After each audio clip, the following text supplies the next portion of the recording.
Situation جو ہے جس طرف جا رہی تھی وہاں سے اس نے رخ بدلا ہے اور اس کے پیچھے بہت زیادہ ایکٹیویٹی ہوئی ہے. یعنی اگر آپ گزشتہ 15 سے 20 دن کا جائزہ لیں تو چیزیں جا رہی تھی مذاکرات کی طرف، چیزیں جا رہی تھی حل ہونے کی طرف. عمران خان کی رہائی کے معاملات طے ہو رہے تھے اور عمران خان صاحب کو کچھ آفرز بھی کی جا رہی تھی. اب آپ نے غور کیا ہوگا کہ عمران خان صاحب، ان کی بہنیں یا ان کی پارٹی کے باقی لوگ، وہ سارے لوگ اب کھل کر کہنا شروع ہو گئے کہ عمران خان صاحب کو آفرز کی گئی اور انہیں ڈیل آفر کی گئی. پھر عمران خان صاحب، آپ کو اس بات کا آئیڈیا پہلے سے ہو چکا ہوگا کہ وہ بھانپ لیتے ہیں وقت آنے سے پہلے کہ اب ہونے کیا جا رہا ہے. یعنی انہیں پاکستان کی سیاست کی جتنی سمجھ بوجھ ہے، اس حوالے سے انہوں نے جتنے بھی اس سے پہلے تخمینے لگائے یا جتنی بھی انہوں نے پیشن گوئیاں کی، وہ ساری درست ثابت ہوئی. ایک ایسے وقت میں عمران خان صاحب کا ایک بڑا سخت ٹویٹ آ جانا اور اس میں وزیر اعظم کو آرمی چیف کا اردلی قرار دینا، یہ اشارہ دے رہا تھا کہ معاملات اتنے ٹھیک نہیں ہیں جتنے دکھائی دے رہے ہیں. پاکستان کے میڈیا کو، پاکستان کے تجزیہ کاروں کو، پاکستان کی پولیٹیکل پارٹیز کو، ایون جو حکومت کے اندر بیٹھے ہوئے لوگ ہیں، انہیں بھی آئیڈیا نہیں تھا کہ بیک ڈور چینل پہ ہوا کیا ہے. اب میں کچھ چیزیں آپ کے سامنے رکھ دیتا ہوں کہ جتنے بھی مہرے ہیں ان سب کو اکٹھا کیا گیا ہے، جتنے بھی مہرے ہیں ان سب کو ایکٹیویٹ کیا گیا ہے اور ایک مرتبہ پھر سے پروپیگنڈا کی ایک نئی وار شروع ہونے جا رہی ہے. اب آپ بڑے سخت جملے دیکھیں گے، بڑے سخت بیانات دیکھیں گے، بہت سارے جو ہیں وہ ٹاؤٹس وہ ایکٹیو ہو جائیں گے، اسٹیبلشمنٹ کی طرف سے سخت بیانات آئیں گے. دیکھیں، ہوا یہ ہے کہ گزشتہ 3 ہفتے کے اندر پاکستان کی اسٹیبلشمنٹ نے اور حکومت نے اس بات کا اندازہ لگانے کی کوشش کی ہے کہ عمران خان صاحب کو اگر بغیر شرائط کو منوائے چھوڑ دیا گیا تو زیادہ بڑا نقصان ہوگا، یا امریکہ کی کچھ مخالفت لے لی جائے تو زیادہ بڑا نقصان ہوگا. دیکھیں، اگر پاکستان کے نقطہ نظر سے دیکھیں تو پھر پاکستان کو زیادہ نقصان تو اس بات کا ہے کہ پاکستان کے خارجی تعلقات مغربی دنیا سے خراب ہو جائیں. لیکن اگر عمران خان صاحب باہر آ جاتے ہیں اور عمران خان صاحب کے ساتھ تعلقات کو نارملائز نہیں کیا جا سکتا یا عمران خان کو اپنی شرائط پہ نہیں لایا جا سکتا تو پھر اجارہ داری کے لیے بڑا نقصان ہو جائے گا. میں آپ کو سمپل یہ کہوں کہ پاکستان میں پاکستان کی اسٹیبلشمنٹ کا توتی بولتا ہے. پاکستان کی اسٹیبلشمنٹ بہت طاقتور ہے. پاکستان کی اسٹیبلشمنٹ جس کو چاہتی ہے ماورائے قانون جیل میں ڈال دیتی ہے، جسے چاہتی ہے وہ جبری طور پہ لاپتہ کر دیتی ہے، جسے چاہتی ہے وہ اسے اقتدار میں لے آتے ہیں، جسے چاہتے ہیں اسے اقتدار سے نکال دیتے ہیں. پاکستان کی اسٹیبلشمنٹ کے بہت بڑے بڑے کاروبار اور بہت بڑے بڑے سٹیکس ہیں جن کے بارے میں اب ساری دنیا جانتی ہے، کوئی ڈھکی چھپی بات تو ہے نہیں. تو انہوں نے اسیسمنٹ اس بات کی ہے کہ عمران خان اور عمران خان کی پالیسی میں زیادہ نقصان پہنچائے گی یا امریکن پالیسی میں زیادہ نقصان پہنچائے گی. تو ابھی جو بظاہر دکھائی دے رہا ہے کہ وہ کسی نتیجے پر تو نہیں پہنچے، لیکن انہوں نے یہ طے کر لیا ہے کہ اگر عمران خان صاحب کچھ شرائط نہیں مانتے تو پھر عمران خان صاحب کے ساتھ کسی قسم کی بات نہیں ہوگی. دوسری جانب عمران خان صاحب شرائط مان ہی نہیں رہے. عمران خان صاحب کا جو سٹیٹمنٹ ہے اس میں آپ نے دیکھا انہوں نے کہا جی 10 سال کا منصوبہ ہے، 2 سال گزر چکے ہیں. حالانکہ عمران خان صاحب کی حکومت کو گئے ہوئے تو تقریباً 3 سال ہونے والے ہیں، تو انہوں نے 2 سال کیوں کہے؟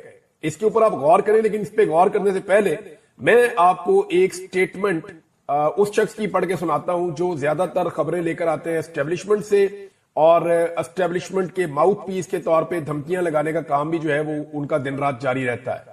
تو جناب ہیں تو یہ ایک صحافی، لیکن انہوں نے اسٹیبلشمنٹ کے بیاف کے اوپر پاکستانی قوم کو بہت دھمکیاں پہنچائی ہیں اور بتایا کہ اب کیا ہونے لگا ہے، ڈنڈے بہت تیز چلنے والے ہیں، مزید ڈنڈا چلنے والا ہے. اور بہت ساری پریڈکشن غلط ثابت ہوئی، بہت ساری صحیح ثابت ہوئی ہیں. لیکن ایک چیز جو ہے وہ جو اب کہی گئی یہ بہت امپورٹنٹ ہے، میں آپ کو پڑھ کے سناتا ہوں. پیغام جو ہے وہ یہ پہنچایا گیا کہ ادارہ اپنے چیف کی پالیسی سے چلتا ہے. میں آپ کو گارنٹی دیتا ہوں 95% لوگوں کو آج کی اسٹیبلشمنٹ کا پتہ ہی نہیں ہے.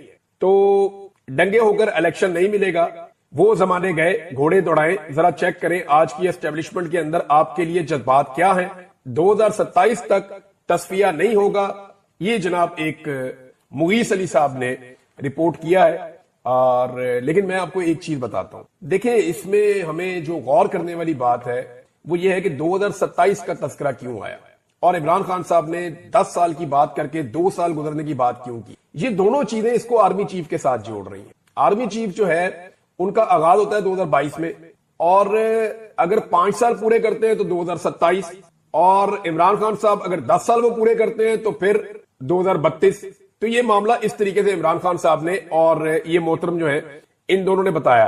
لیکن آپ ایک چیز پہ غور کریں کہ 2027 کا ذکر کیوں آ رہا ہے. 2027 میں یا تو ایک ایکسٹینشن ہو جائے گی مزید 5 سال کے لیے آرمی چیف کی، یا پھر ایک نیا آرمی چیف آ جائے گا. تو اس وقت تک کے لیے تو پالیسی یہی چلے گی. یعنی یہ کہا جا رہا ہے کہ جو موجودہ آرمی چیف ہے ان کی پالیسی ہے کہ اسی طرح چلاؤ معاملات, پاکستان تحریک انصاف کے لیے کوئی روم نہیں ہے. تو فوج کا پالیٹکس کے اندر جو کردار ہے وہ تو سب کے سامنے آپ کو ڈھکا چھپا تو ہے نہیں. اب جتنے بھی مورے ہیں ان سب کو ایکٹیویٹ کر دیا گیا اور ایک دم اٹیک کیا گیا ہے پاکستان تحریک انصاف کے اوپر. مریم نواز کو ایکٹیویٹ کیا گیا. آپ گزشتہ 2 دن سے مریم نواز کے لہجے کے اندر رعونت دیکھ رہے ہیں. آپ کو نظر آ رہا ہوگا کہ یہ وہی رعونت ہے جو کچھ عرصہ پہلے ہوا کرتی تھی, لیکن اس کے بعد جب ظلم اور جبر کی چکی بہت زیادہ تیز چلی ہے تو اس وقت ایک خاموشی بھی تھی. عوام کے اندر جب شدید ترین رد عمل آیا تو اس وقت ایک خاموشی بھی تھی, لیکن اس کے بعد یہ جو رعونت والی آواز ہے اور وہ جو لہجہ ہے وہ دوبارہ سے اب آپ محسوس کر سکتے ہیں. ان لوگوں کو یہ یقین دلا دیا گیا ہے کہ کچھ بھی ہو جائے پاکستان پیپلز پارٹی آپ کو چھوڑ کر نہیں جائے گی. یعنی اسٹیبلشمنٹ کی طرف سے پی ایم ایل این کو یہ یقین دلایا گیا ہے کہ کچھ بھی ہو جائے, زمین آسمان ادھر ادھر ہو جائے, جو مرضی ہو جائے, پاکستان پیپلز پارٹی کسی صورت بھی پی ایم ایل این کی حکومت سے اپنے آپ کو الگ نہیں کرے گی. یہ اسٹیبلشمنٹ کی طرف سے یقین دلایا گیا پی ایم ایل این کی حکومت کو کہ یہ اچھے بچوں کی طرح اسی تنخواہ کے اوپر نوکری کریں گے. ان کے حوالے سے کوئی پریشانی کی بات نہیں. اب مریم نواز صاحبہ جو ہے ان کو بھی ایکٹیویٹ کیا گیا. انہوں نے نکل کے تانے دینا شروع کیے, ایون جانوروں سے انہوں نے تشبیہ دی پاکستان تحریک انصاف کو. اور اگر اب ان کے اوپر جواب آئے گا تو پھر وہ عورت کارڈ کھیلیں گی. سب سے پہلے پاکستان میں عورت کارڈ نکال دیا جاتا ہے. میں حیران ہوتا ہوں, پاکستان میں بہت ساری ایسی عورتیں تھیں جو خواتین کے اوپر ظلم اور زیادتی ذرا سی ہوتی تھی تو آواز اٹھاتی تھی. ان کے نام لینا مناسب نہیں ہے, بہت ساری عورتیں, آپ سب کو ان کی شکلیں بھی یاد ہیں. لیکن مجھے بہت حیرت ہوتی ہے کہ پاکستان تحریک انصاف کی عورتوں کو کیا ابھی تک عورت کا سٹیٹس نہیں دیا گیا, یا ان عورتوں کے انسانی حقوق نہیں مانے جاتے, یا ان عورتوں کے حوالے سے کسی قسم کا کوئی ہیومن رائٹس کا چیپٹر نہیں جاگتا.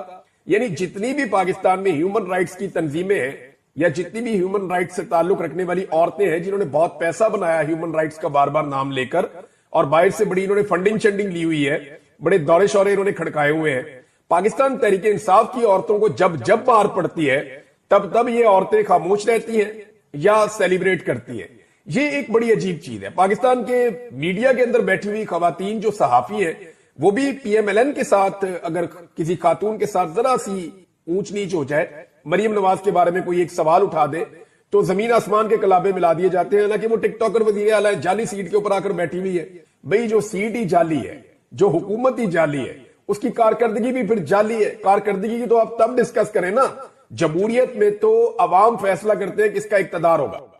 Field marshal general Asim Munir کے لیے بھی عمران خان کے بیٹوں نے ایک پیغام دیا, اور یہ پیغام بھی عمران خان کے بیٹے سلمان نے دیا ہے. زیادہ دیر تک قاسم نے بات چیت کی ہے, اور زیادہ بات چیت بھی, یعنی قاسم کا مجھے ایسا لگ رہا ہے کہ زیادہ بولنے میں یا چیزوں کو فیس کرنے میں ایکسپیرینس ہے, لیکن سلمان کی کچھ چیزیں بڑی امپورٹنٹ ہے عمران خان کے بیٹے کی. جنرل عاصم منیر کے حوالے سے جو پیغام ہے وہ بات اسی نے لکھی. اس نے کہا جی ریسپیکٹ ڈیموکریسی, یعنی ان کے لیے مشورہ یہ ہے, یا ان کو جو وہ کہنا چاہتا تھا پیغام, کہ ریسپیکٹ ڈیموکریسی, آپ جمہوریت کی عزت کریں.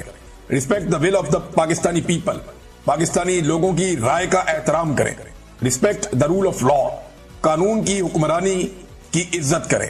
And give him fair trial, اور میرے والد کو فیئر ٹرائل کا حق دیا جائے, یعنی ان کے ساتھ ناانصافی بند کی جائے اور ان کے ساتھ انصاف کیا جائے. یہ جناب عمران خان صاحب کے بیٹوں کا انٹرویو ہے, اس کے بعد رولا پڑا ہوا ہے ہر طرف, اور پاکستان تحریک انصاف میں لگاتار چھاپوں پہ چھاپے مارے جا رہے ہیں, لگاتار چھاپے چل رہے ہیں. وہ نعیم حیدر پنجوتا ٹی وی چینل میں بیٹھے ہوئے ہیں اور ساتھ دکھا رہے ہیں جناب یہ دیکھیں میرے گھر پہ چھاپے پڑ رہے ہیں, اور بتا رہے ہیں کہ جناب یہ چھاپے پڑ رہے ہیں, پولیس جا رہی ہے, دیکھیں کیا ہو رہا ہے میرے گھر پہ, چادر اور چار دیواری کا تقدس پامال ہو رہا ہے. تھوڑی دیر کے بعد پولیس دوبارہ جاتی ہے چھاپے مارنے, اور سارے ڈی وی اور کیمرے کو میں توڑ کے اتار کے لے جاتی ہے کہ جناب یہ تو دکھا دیتے ہیں دنیا کو کہ چھاپے پڑ رہے ہیں, لہذا یہ اتار کے لے جاؤ, اور وارننگ بھی دی جاتی ہے, دھمکیاں بھی دی جاتی ہیں. تو پاکستان تحریک انصاف میں خاص طور پہ پنجاب میں چادر اور چار دیواری کا تقدس پامال ہو رہا ہے, اور اس سے کوئی فرق پڑتا ہے کیا؟ اس سے کوئی فرق نہیں پڑتا. کتنے لوگ گرفتار کر دیں گے, 5,000 2,000 10,000 20,000, میکسیمم لوگ جو اب تک گرفتار کیے گئے ہیں وہ ایک ٹائم میں 10 سے 12,000 لوگ گرفتار کیے گئے. اس سے زیادہ کیپیسٹی نہیں ہے حکومت کی. صرف پنجاب جو ہے نا وہ 10-12 کروڑ کا صوبہ ہے, پاکستان کی آبادی 25 کروڑ سے زیادہ کی ہے. اگر واقعی پاکستان کے لوگوں نے یہ فیصلہ کر لیا, جیسے پاکستان کے لوگ 2-3 مرتبہ فیصلہ کر چکے ہیں, ایک مرتبہ پاکستان کے لوگوں نے فیصلہ کیا جس دن عمران خان صاحب کی حکومت گرائی گئی, تو 10 اپریل 2022 کی رات کو سارا پاکستان باہر سڑکوں پہ آ گیا اور گیم پلٹ گیا. اس دن اسٹیبلشمنٹ کو ہوش آئی کہ یہ ہم نے کیا کر دیا. لیکن